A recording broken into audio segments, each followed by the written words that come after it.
할렐루야. 하나님께 영광 돌립니다. 한번 기도합니다. 하나님, 오늘도 요한계시 21장 말씀으로 들어갑니다. 이제 이 말씀을 읽을 때에 하나님의 뜻이 분명해지게 하시고, 이 말씀을 묵상하고 전파할 때에 그 말씀이 힘있게 하시고, 오직 하나님께는 영광이 되고 종의 교만을 꺾으시고 듣는 모든 백성들의 마음을 낮추시고 눈과 귀를 열어 이 말씀의 깊은 것을 보게 하시옵소서. 예수님의 이름으로 기도합니다. 아멘. 자, 여러분, 이제 6절로 가겠습니다. 이 나라에 없는 것들을 잘 보세요. 그리고 이제 이것이 지나면 있는 것들을 또 찾아보겠습니다. 자, 6절 말씀으로 갑니다. 또 내게 말씀하시되 이루었도다. 나는 알파와 오메가요 처음과 마지막이라. 내가 생명수 샘물을 목마른 자에게 값없이 주리니. 그랬습니다. 이 천국에 없는 것이 있는데 그것은 목마름이 없어요. 여러분, 저는 살아오면서 맛있는 것들을 참 많이 먹었는데 그 가운데 절대적으로 필요하면서 맛있는 것은 바로 물인 것 같습니다. 음식들은 사람이 만들 때 음식들에도 물론 물이 빠질 수가 없죠. 그런 음식들은 우리가 한두 끼 굶어도 괜찮은데 이 물이 없으면 사람은 빨리 죽는답니다. 갈증 얼마나 큰 고통입니까? 그런데 여러분, 육체의 이 목마름보다도 더 심한 고통이 있다는 거 아십니까? 그것은 바로 영적인 목마름입니다. 사람들이 왜 육체의 쾌락에 빠지고 마약에 빠지고 술에 빠지고 도박에 빠지고 스포츠에 빠지고 지나친 어떤 이런 취미생활에 빠진지 아세요? 목마름 때문입니다.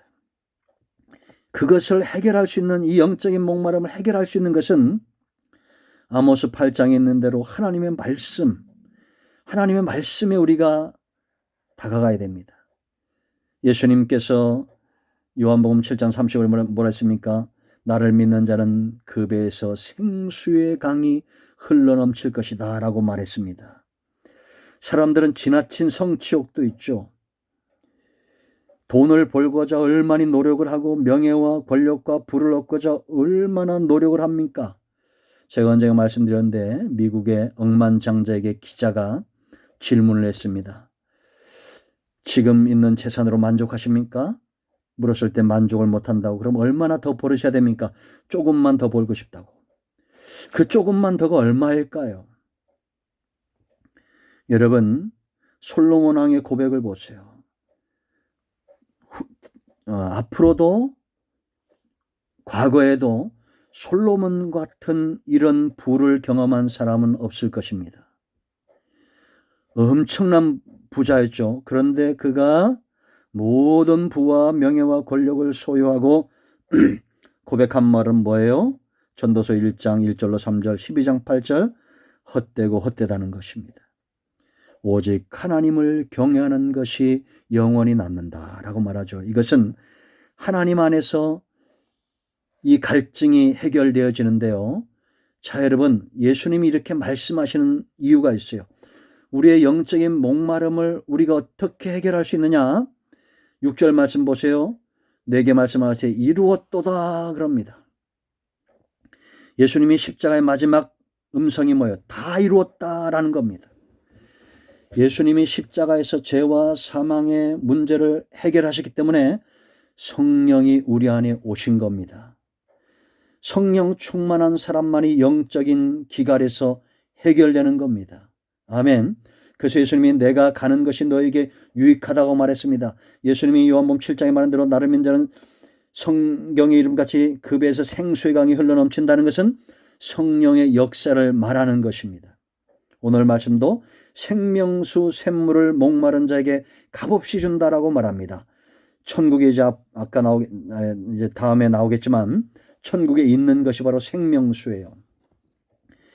아담이 에덴 동네에서 먹고 목마름을 해결한 게 뭡니까? 생명강이죠.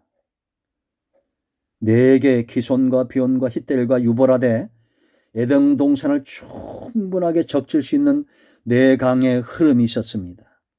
성령 충만함은 다른 것이 아니라 여러분의 온 영과 온 자와 육체의 삶과 자손과 기도하고 염려하는 모든 것들 가운데 성령이 역사할 때에 우리는 영적인 기갈에서 해갈된다라는 것입니다.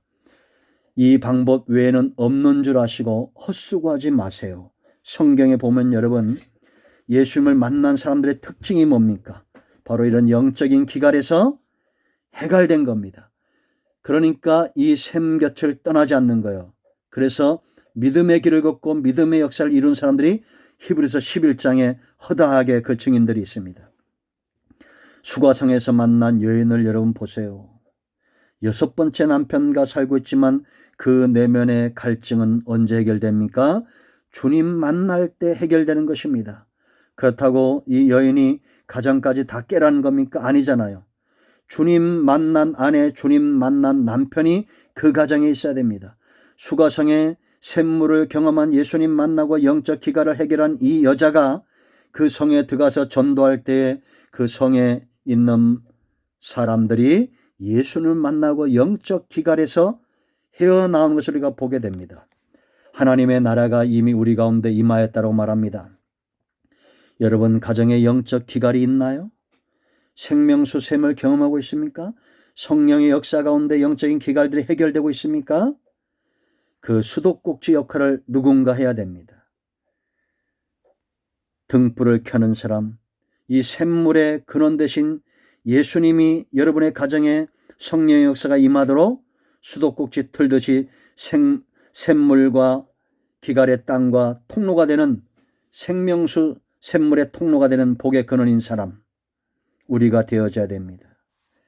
여러분 니고데모를 보세요. 예수님을 찾아옵니다. 그는 성경 박사였죠. 그런데도 그 안에 영적 기갈이 해결되지 않습니다. 주님을 만남으로 거듭남의 비밀을 합니다. 물과 성령으로 너희가 거듭나야 된다. 물은 세례를 이야기하죠. 육신을 쳐서 복종시킨다는 겁니다. 그럴 때 성령이 우리 가운데 오시고 영적 기갈이 해결되어지는 것입니다. 이 루트를, 이 길을 주님이 다 이루어 놓으신 거예요. 여러분, 문제가 생길 때는 사람 보고 원망 불평하기 전에 내 안에 기갈의 문제가 있나를 살펴보세요. 하나님은 여전히 우리 가운데 성령 주시기를 기뻐하시고 예수님은 이미 이 길을 닦아 놓으셨습니다. 우리가 수가성 여인처럼 그렇게 살아서는 안 됩니다. 니고데모처럼 성경만 해박하게 하는 자가 아니라 성령으로, 물과 성령으로 거듭나야 됩니다. 여러분들이 날마다 여러분 자신을 물, 세례받은 자로 로마서 6장인대로 쳐서 복종시킬 때에, 의의 병기로 드릴 때에, 주님과 함께 십자가에서 죽은 자로 알 때에, 여길 때에 성령이 우리 안에 충만하게 역사하시는 겁니다. 지금도 세상은 기갈에 허덕이고 있습니다. 생명수 샘 오아시스가 여기 있음에도 불구하고 사람들은 알지 못합니다. 여러분들 영적인 기갈에 허덕이는 수많은 사람들을 이끌어 오세요. 여기 구원이 있다고 소리치세요. 그게 캠프파이어의 시조입니다. 사막에서 샘물을 찾고 그 옆에서 모닥불을 피우면서 저 멀리 목마름 가운데 지나가는 사람을 향해서 소리칩니다. 여기 구원이 있어. 그게 캠프파이어의 시조가 되었습니다. 우리는 세상을 향해서 여기 구원이 있다고 말해야 됩니다. 예수 믿고 성령 충만해야 여러분들의 영적인 기갈이 해결됩니다라고 외쳐야 됩니다. 오늘은 여기까지 하겠습니다. 여러분 모두가 이 축복의 통로가 되기를 축원드립니다. 아멘. 요한계시의 말씀이 열려 기도하시고 코로나19 종식을 위해서 우리가 합심하여 깨어 근신합시다. 이 모든 것들이 물러가고 하나님의 영광이 나타나도록. 할렐루야. 아멘.